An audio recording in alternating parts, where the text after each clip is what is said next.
The poem that we're going to look at now is called Shadows by Chris Wallace-Crabbe. This is one of the newer poems in his collection. It was written in 2013, so a fairly recent one in comparison to some of the other poems that we are studying in his collection. And in part, this poem is based on Wallace-Crabbe's time in the USA. So he was overseas for a while, and this poem is based in part on that time period. So I'll just make a note of that to start off with.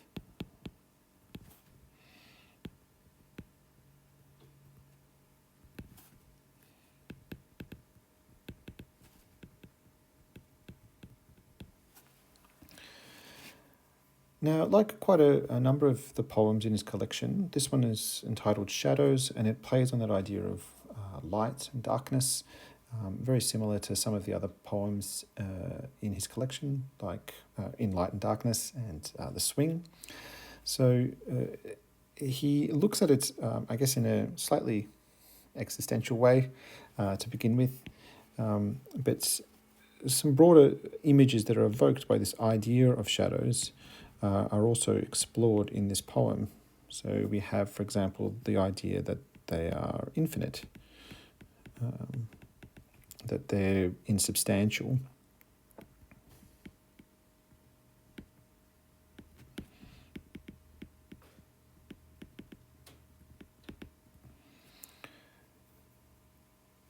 And as the poem unfolds, you almost get a semblance of how he sees the broader world and religion, and links those ideas together in this particular poem. So we'll start working our way through the poem. It's quite a lengthy poem. You can see from the start that it's organized in tercets.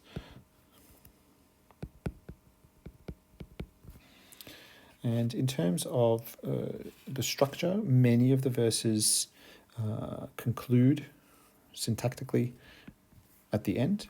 Not all of them do, but most of them do. And so you have really distinct ideas being put together in each of the verses. And so that's how we'll also then pull them apart. So to start off with, shadows. We follow them around or trot ahead, besotted, rather by some dream of freedom, but they stay anchored to our heels and toes.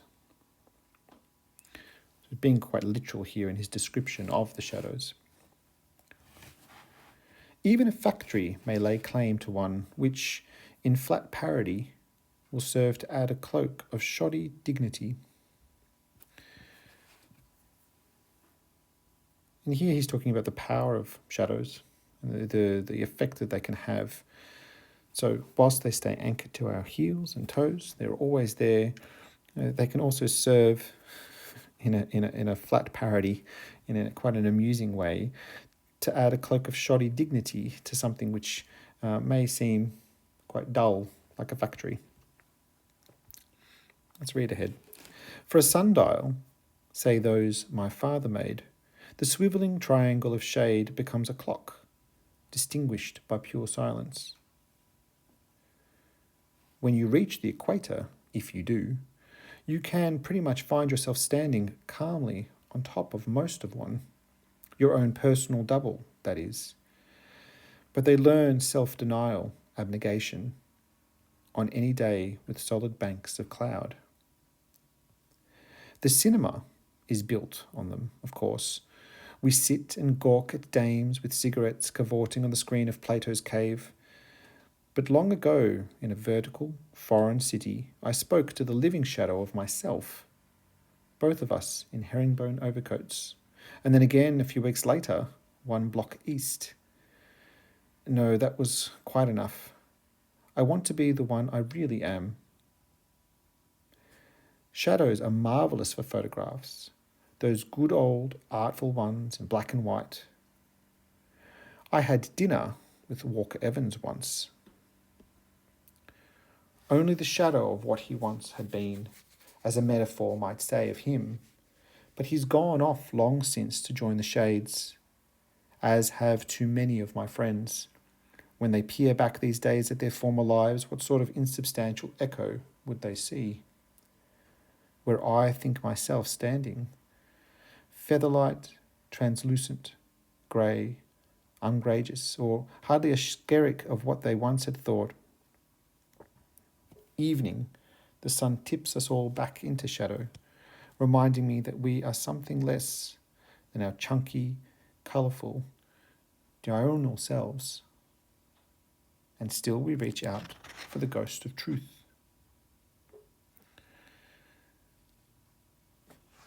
His poem progresses quite quickly from being a very descriptive, almost literal exploration of what shadows are, all in this first part, to becoming far more personal in the second half of the poem.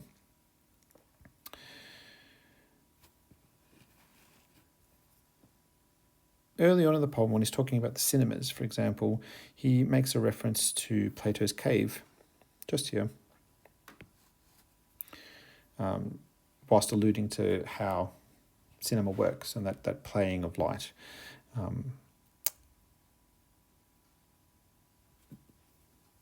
This reference to Plato's cave has a sort of a broader literal or literary, descriptor that accompanies it. And he's sort of asking these questions a little bit of the reader. What is truth?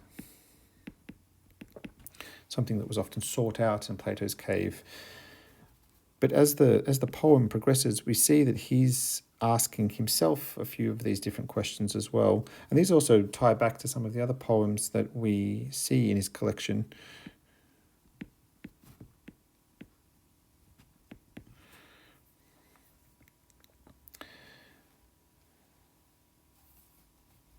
So the poet appears, like I said, in the second half, and it becomes a bit more personal as he starts to contemplate his life and his friends and who he is as a person, remembering that this is a fairly recent poem, so the poet is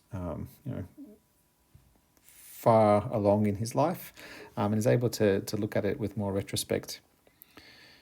Here in a vertical foreign city, so he's referencing that time over in the US, I spoke to the living shadow of myself, both of us in herringbone overcoats, and then again a few weeks later, 1 block east. No, that was quite enough. I want to be the one I really am. He has this moment here. What we would call this use of the ellipsis is an interruption and a bit of an aside where he stops the line of the poetry, interrupts himself and his thoughts, and comes back to what it is that he originally wanted to be looking at. Right? It's an interruption.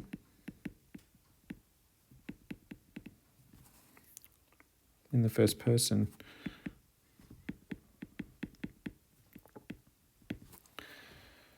And you see then after that little aside, contemplative moment that he has, he comes back to this idea of the function of shadows. Shadows are marvellous for photographs, those good old artful ones in black and white. I had dinner with Walker Evans once. Only the shadow of what he had once been, as a metaphor might say of him. But he's gone off long since to join the shades. And so here, he's actually we've got that bit of play on words happening with the use of shadow or shade. And the different meanings that it has. In this first instance, only a shadow of what once he had been, that very common metaphor that's used to highlight those people who've lost their youth, lost that energy that they once had.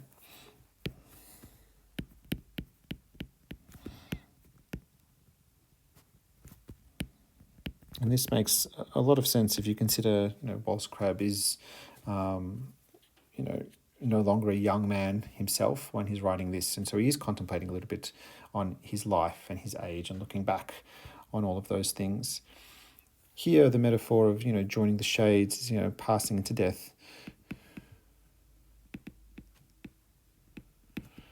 which is also something that's obviously on his mind and playing on his thoughts, as he talks about the fact that, too many of my friends have obviously passed away. And so he's seeing that change in life. He's seeing that passing in life. When they peer back these days at their former lives, what sort of insubstantial echo would they see where I think myself standing? So he looks back and he's actually starting to contemplate on his life, just as they would if they peered back at these days and their former lives, when they were alive.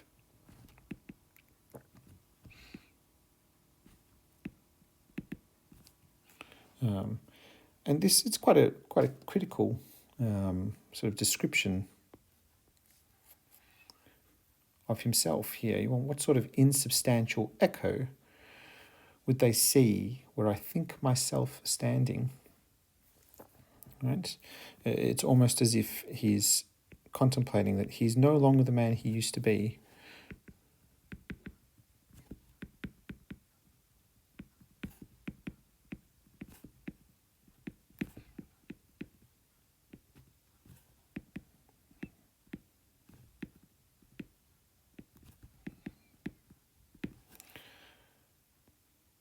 And if you think about it that way, this carries with it quite almost a bit of a nihilistic tone to it, if you like, because he's not necessarily looking at old age and the passing of time in his life in a positive light. It's almost as if he's contemplating, well, what was the point of it all? Look how I've ended up. So many of my friends are gone. I am no longer the man I used to be. I'm this insubstantial echo. And so you do get that questioning here, what's the point of it all if this is what we end up as?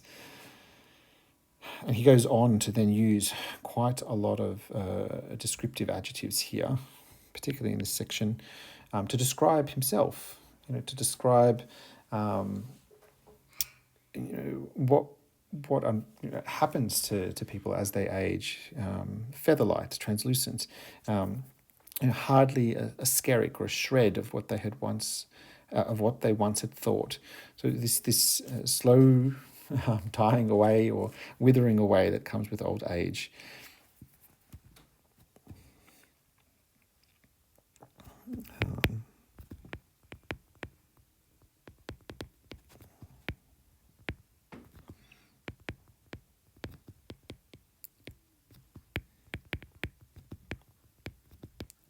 And so, by this point in time, we're close to the end of the poem, and the fact that he's, questioning as he is here. We've got two successive questions in this particular verse. It does carry with it quite that depressing tone, but he doesn't choose to end that way, and I think that's one of the things that's really nice about this poem, even though he does have that really contemplative moment, you could almost say a bit existential, why am I here? What was the point of it all? He comes back to this idea towards the end, which is much more hopeful. He says, evening, the sun tips us all back into shadow, reminding me that we are something less than our chunky, colourful selves. This diurnal terminology here, of or during the day.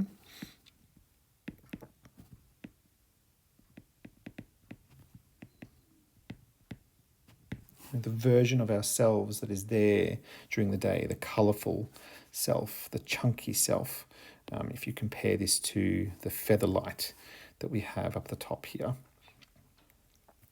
over here. What he's realising is that with the evening, as it comes, it tips us all back into shadow. Reminding me that we are all something less, that this is something that happens to all humans.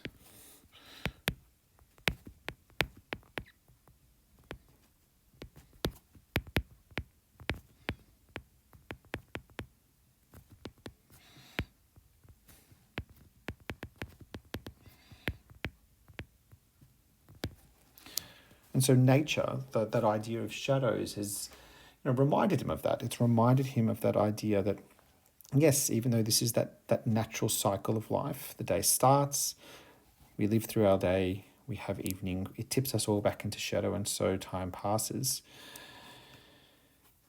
We get this idea in this very single line that he leaves at the end here, and still we reach out for the ghost of truth. Still we reach out for that ghost of truth. We're looking perpetually for a bit more meaning to it all, right? It has this very potentially hopeful tone to the end. Sometimes we can infer the ghost of truth to be a negative thing, but in this case, it's coming across in a very hopeful manner. There is this slightest chance that there is a hidden meaning to it all, right?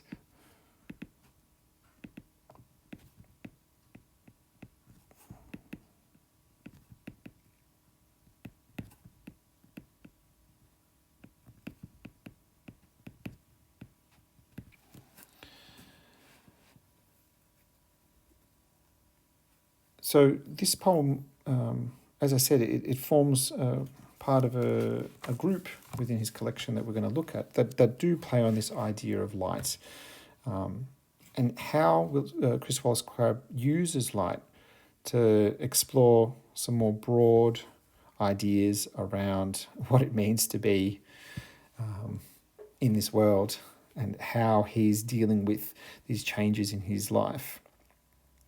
So we get this very pretty and, again, quite beautifully written set of verses that explore that idea as we're going along. And it really does accelerate in terms of what it is that you're looking for as the poem progresses. That first part is very practical, as I mentioned, and the second part really does start to explore things in a more contemplative or existential way. But that's the poem Shadows by Chris